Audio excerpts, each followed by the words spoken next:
is the second in the series. The last one, we touched on academic writing and critical thinking.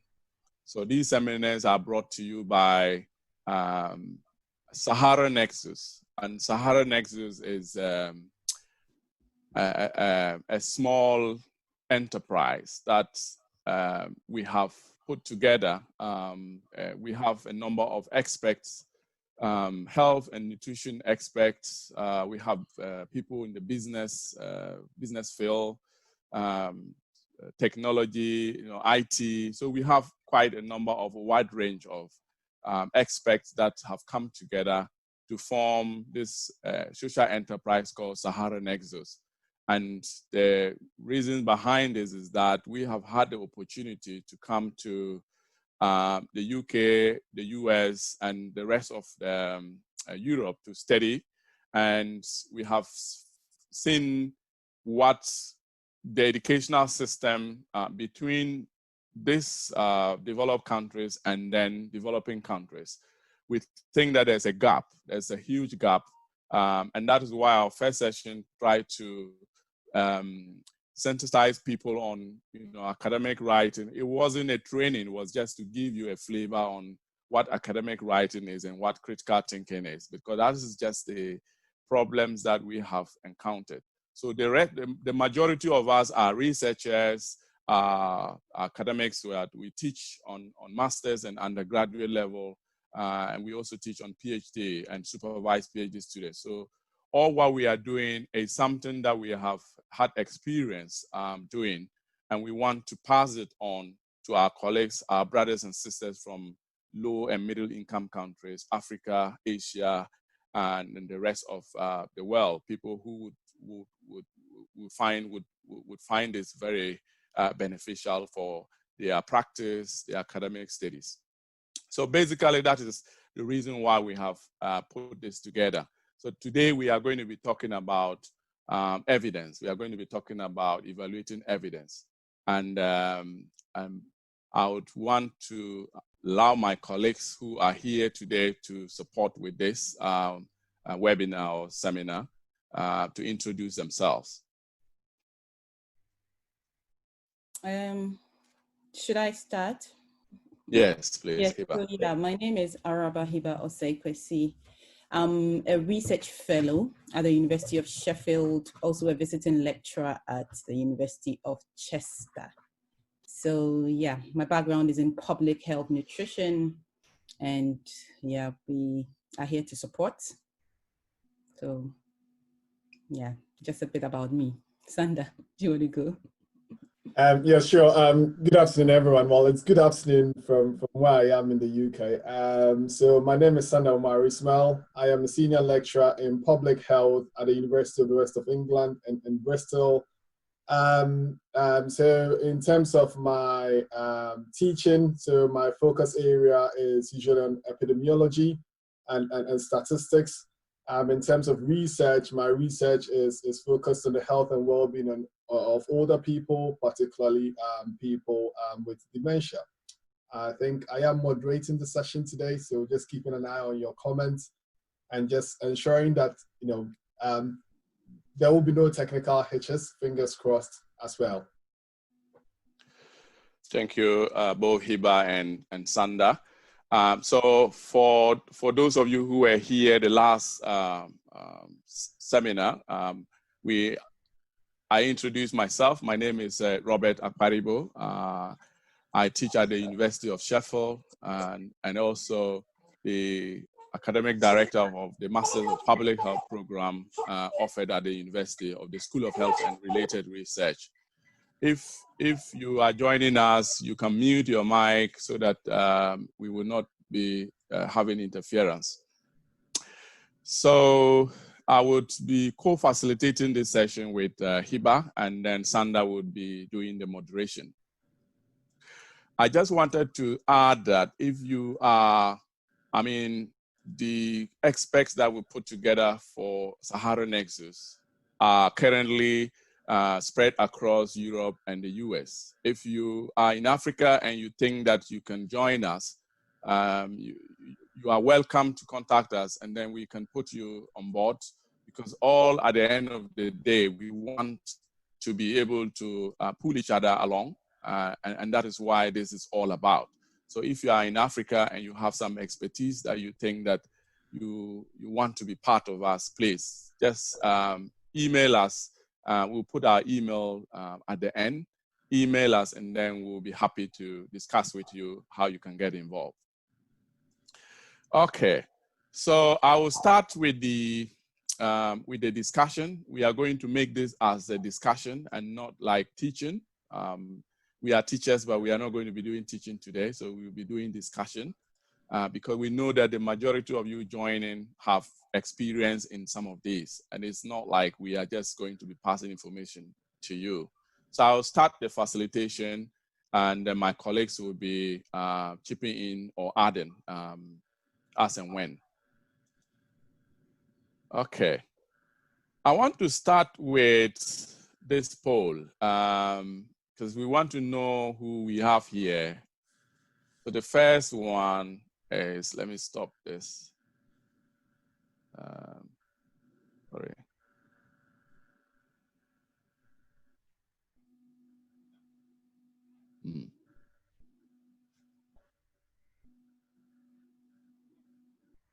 So.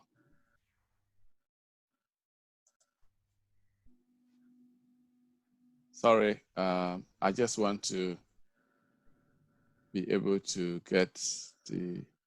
Yeah, well, it seems your poll is up, I think. It's up, but then I want the. One. Yeah. Okay, let me end this poll. And technology. Anyway. I'll close this poll for you. All right. So I think what I want us to do is you can just type on the window, the chat box. If you are a postgraduate student studying for your master's or PhD, or if you are an academic joining us or researcher, or if you are practicing, if you are working outside of the academia, you can just let us know. And then I wanted us to use the technology to do that, but then it looks like it's not helping. So could you just, Sandra, could you just keep an eye on that? Yes. So please do feel free to type in your chat boxes, each of these, any of these options that best describes whom you are. And that'll be great. Great. Thanks, Evans. Thanks, Hiba. Thanks, Alauddin. Yes, Mohammed. Yep. Great, Robert. Thanks, Abdul Malik.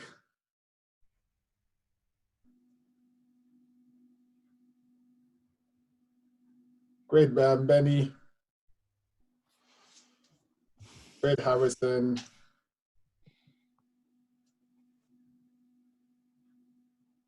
Okay. Yep. Did we?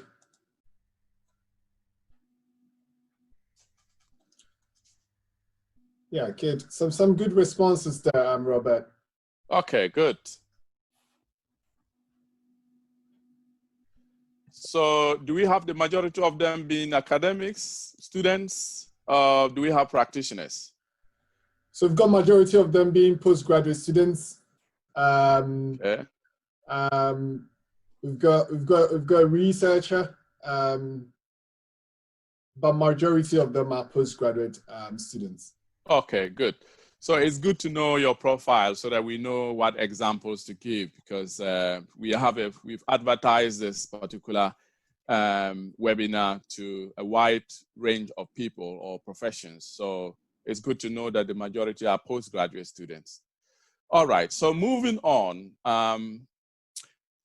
The next one I want us to do is to just have a chat about evidence. I think this is very, very important because, I mean, we listen to radio, we listen to TV, we listen to social media, and there's always argument about somebody has made a comment or a statement that is not backed by scientific evidence, scientific in quotes. So we would like you to just type in the chat box what your understanding of evidence is. It could just be a phrase, just one phrase, or what you think evidence is. Or a word, phrase, word. Or just a word, yes.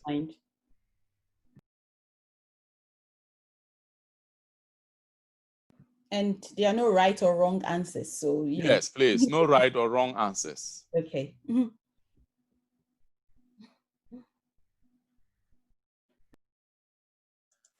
Robert, do you want me to be monitoring and bringing up things that people? Yes, please. Yes, yeah. Please.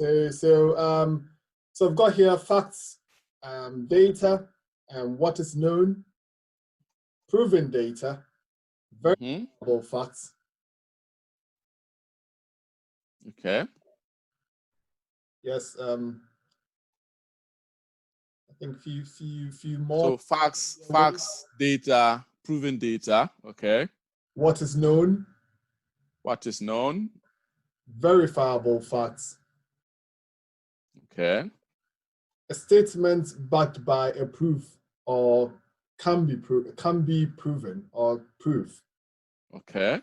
Good. Yeah. Okay. All right. So let's move on. I mean, so you can write it down, just write it on a paper somewhere, and then as we go along, then you can be comparing with what you know as evidence, what evidence is. Okay.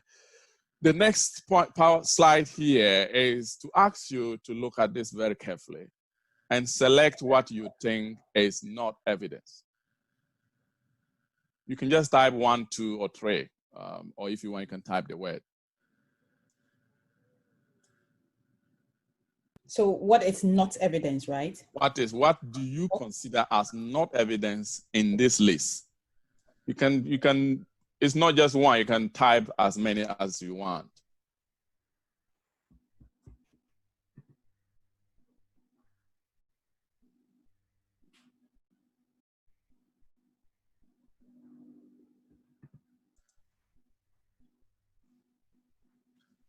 Yeah, some pollings are coming through, Robert, just to let you be aware. Okay. Yeah. Just waiting for more, but yes, there are responses in the chat box. Good.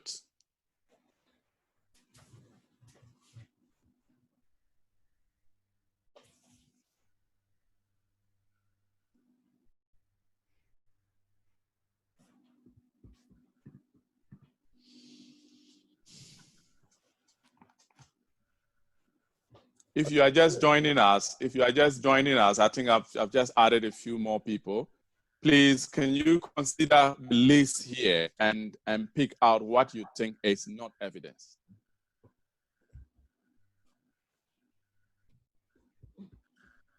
So Robert, while we are waiting for more responses, I can figure out what has been the opinions that have been put on the chat box so far. Right. So we've got 1 and 4. 1 and 4. Okay. There's a lot on 4s. Okay, so many of them are 4s. So several people have chosen 4s. Okay. There is a 6 and 7. Okay, 6 and 7. There is okay, so I've mentioned 1 already. So there is 1 again and 7. 4 seems to be the modal response. Okay. Yeah. Okay, so 1. 4. Okay. Yep. So there is 1, there is 4, and okay. And yes, a couple have typed in exactly, but it's 4 hearsay. So then there is 7, there is 1. Okay. Yeah. Right. So we seem to have testimonies, hearsay, films, art of work. The majority think these are not evidence. Okay. Right. So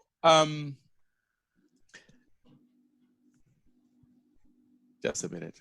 Okay. Right. So you may be right, you may be wrong. But we wanted to test you, to ask you to do this so that we know, because of you may be coming from a field that usually will not accept testimonies as evidence, or you wouldn't accept somebody just saying anything and you take it as evidence. That's the hearsay, or films or art of work as evidence. Yes, I mean, so you could be right in that sense, especially if you are from social science or public health or even the sciences. You may not consider these as evidence, but you may be surprised for me to say that these are evidence and these can be accepted as evidence in some fields. So for example, if we had a legal person here, he would tell you that testimonies are evidence and this can be accepted in the court of law, to be able to, for the judge to be able to judge a case. It's the same thing as hearsay. In fact, there was one Ghanaian student who came to the UK here, and his master's dissertation was to look at the authenticity of hearsay.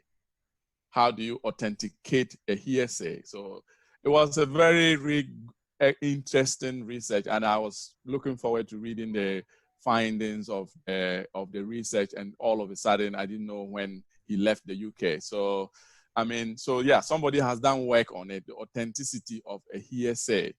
So hearsay, films, all of these are evidence. All what I have put there, the list there, are evidence. But then we will look at which of these evidence are stronger, which of them, what you can use and what you probably may not be able to use.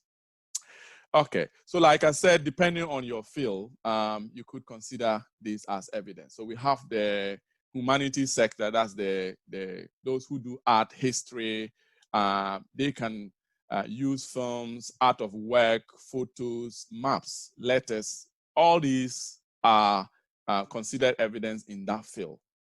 Then research evidence is considered evidence in the social sector. That doesn't mean that these other fields don't do research. They also do research, but they also have these kind of other forms of evidence that they use in that field. So if you have switched your academic career from being a historian to public health, you understand what I'm talking about.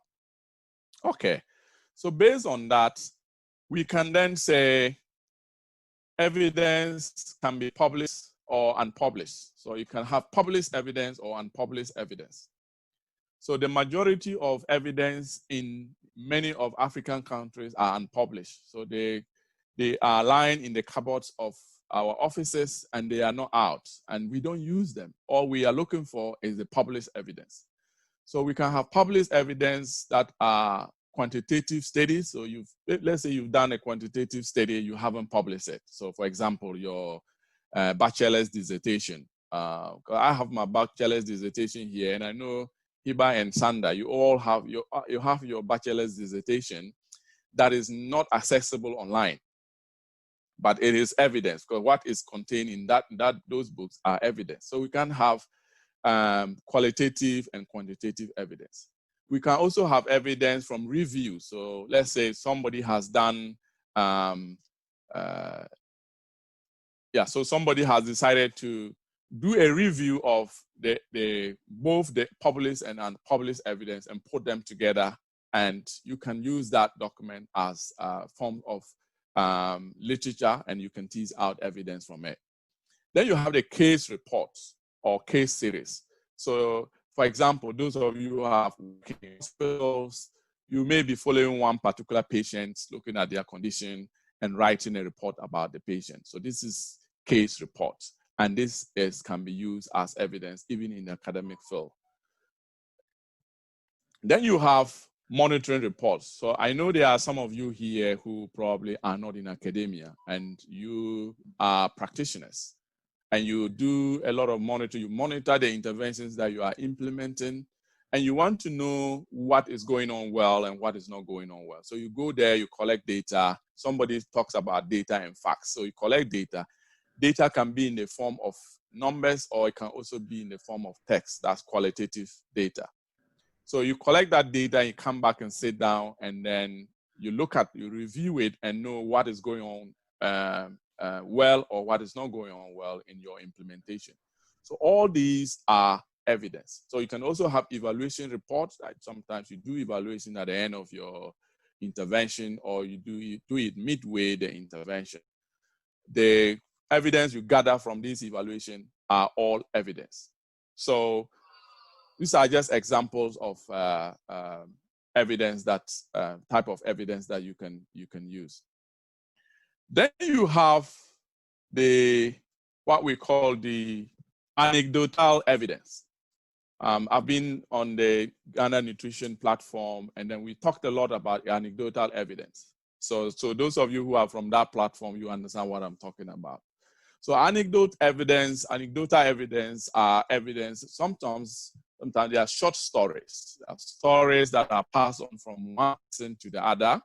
So maybe you've heard something that you've passed it on another person. And so let's say, for example, a politician says something. So let's say the president of the UK or the president of Ghana make a statement on a political platform. When you are going to quote them, sometimes we can quote what they've said, and we can use that as evidence in our writing. We can use it to support our arguments, but we just have to use it with caution, because some of these are just their own their thoughts.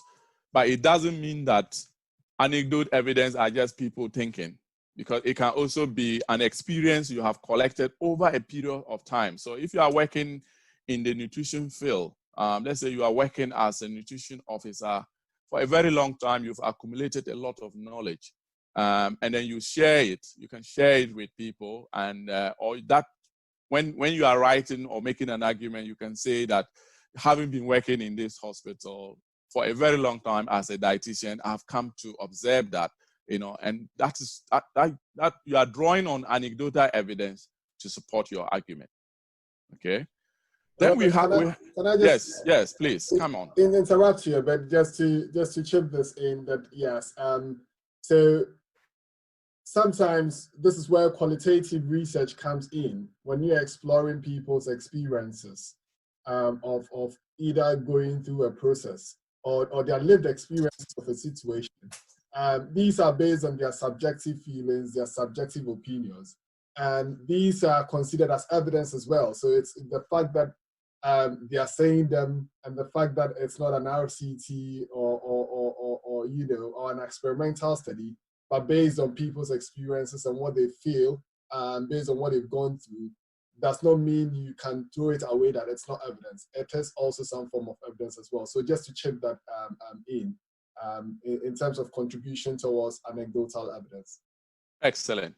I mean, I've put the information posted on social media platforms. It doesn't mean that we don't have research information posted on social media platforms that are research evidence and not anecdotal evidence. But the majority of this social media information that we get are people who construct them, so they construct them based on their own experience. But and so that is why I put it there. But social media platform can also serve as a source of information, source of even academic literature. So WhatsApp, people share recent research to others platforms. So social media like Facebook, when you go on Facebook, you have a lot of research work that people have shared. So it's not just the anecdotal evidence that is shared on social media, but the ones that people construct or people write themselves, and then you just see them, that even goes viral than the research stuff. Then we have the expert opinion. So sometimes we can use expert opinion when you look for the evidence, you've looked for all the different types of evidence in your field to support your argument, but you seem not to find any. You can draw on expert opinion or newspaper articles to support your argument.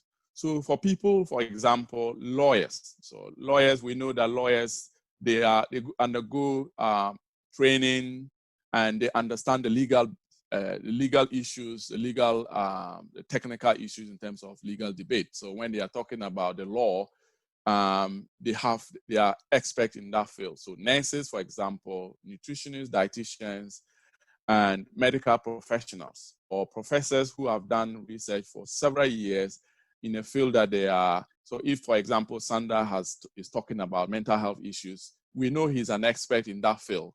And so when we want to quote Sander, let's say he says something here, we can quote him and say that we've heard it from an expert, you know. So we can use such forms of evidence to to support our arguments, but these can be used with caution because of the biased nature of it.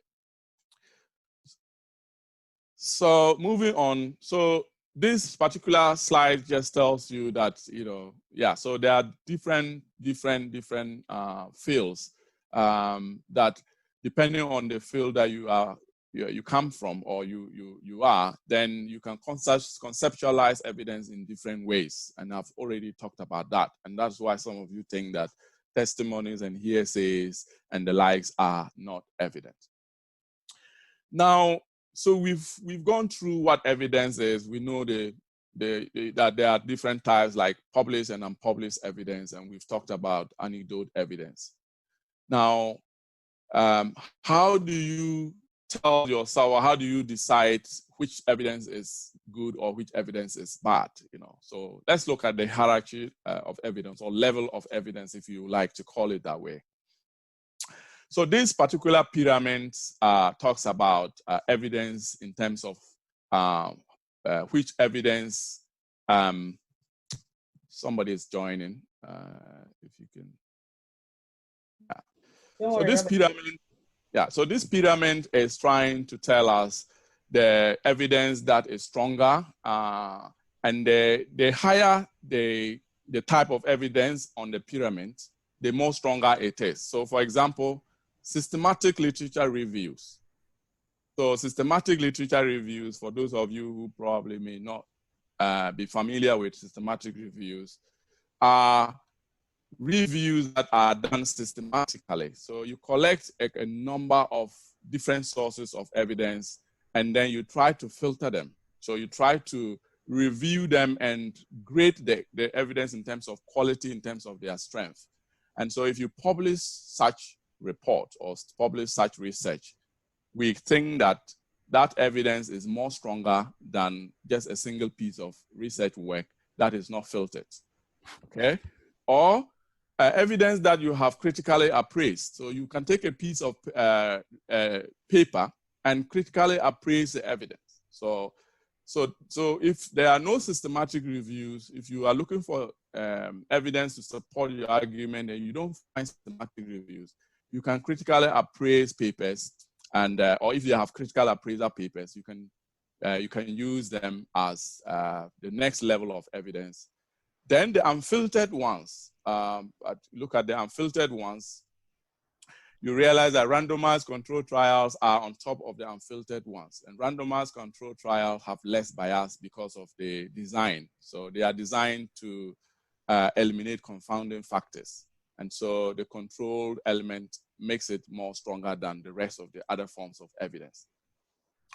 And we've talked about opinion, expert opinion. So if you are looking for evidence to support your argument or make decision, and you happen not to get all these other types of evidence, then you can then draw on expert opinion or some information from the literature or on maybe technical reports and all that to support your decision making or to support your argument or academic argument or whatever that you want the evidence to use the evidence for.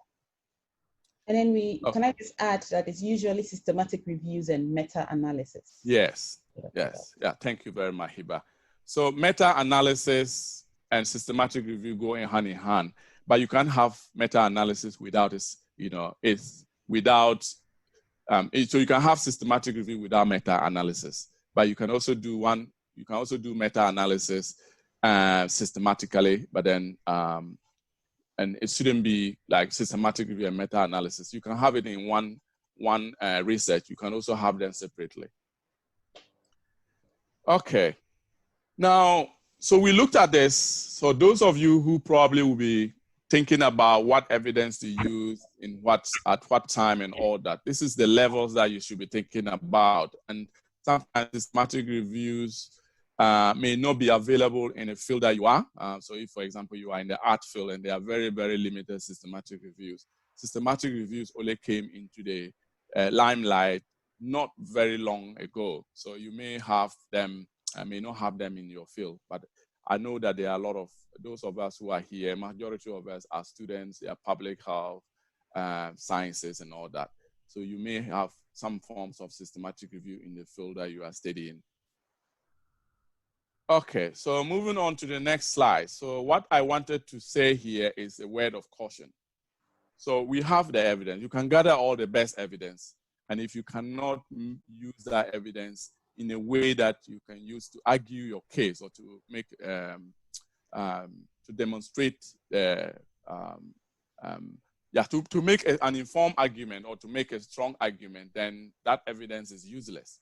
So if you go and gather all the best forms of evidence, systematic review evidence, randomized control trial, and you are unable to unpack it and use it, integrate in your own argument, then that evidence that you have probably may make no sense to anybody. And you have to be aware that evidence that seems to contradict your claim. So there may be some evidence that says to, you may be making a claim, but there may be some evidence out there. So counter argument that may counter your argument. So you have to be, when you are making some drawing conclusions, you have to know that there are some claims down out there, so that you should be aware of, and then and don't just draw conclusions without thinking more critically. And then I think that's the last session we had, that was academic writing. We talked about how you could use evidence to inform your academic thinking or academic argument. And this is where I want to emphasize. Yeah. Somebody talked about, yes. Sorry, can I just give some sort of real life example based on this slide, which I've perfect. This is a take home message, but just a real life example to demonstrate this as a way evidence has been used in context, and unfortunately was not used properly.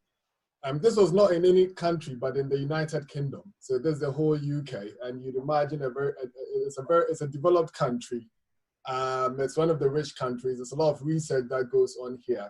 But just to tell, this was not long ago. So there is something, you could Google it up. If you Google something like the MMR scandal, in the UK. So not long ago, actually. So the MMR, which is a vaccine, okay, that you give to babies, when newborn babies that are born. And what happened was that there was research. So there was this physician known as Andrew Wakefield, who actually came with a research publication. What he did was a case series. So Robert has shown you that pyramid and shown you, so case series just meant that, babies that were brought to his surgery, he examined them and realized that those babies who took the vaccine actually developed some sort of disabilities, okay, autism and all that. And it was just a group of about 12 children.